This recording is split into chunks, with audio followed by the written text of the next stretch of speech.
সে নিজেই আপনাকে রিপ্লেস করে ফেলবে। পৃথিবীতে প্রতিটি জিনিসই এমন, কোথাও কারো জন্য কিচ্ছু থেমে থাকে না, কিচ্ছু না। হয়তো সাময়িক কষ্ট হয়, মেনে নিতে বা মানিয়ে নিতে কিছুটা সময় লাগে, তবে কারো জন্য কিচ্ছু আসলে অপেক্ষা করে না। তবু আমি জীবনে এমন দু চারটা মানুষ দেখেছি যাদের জীবনে হাজারটা বেটার রিপ্লেসমেন্ট অপশন থাকার পরেও তারা তাদের জীবনের নির্দিষ্ট একটি জায়গায় ওই একটি মানুষের জন্য ফাঁকা স্থান রেখে দেয়। হয়তো রোজ দেখা হয় না, কথা হয় না, তবুও সেই মানুষটি আজও তার প্রিয় বন্ধু।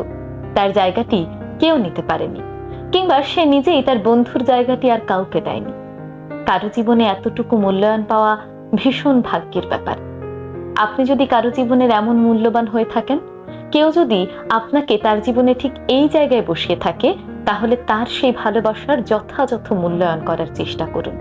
তার ভালোবাসা, তার সেই গুরুত্বকে আপনি শ্রদ্ধা করুন।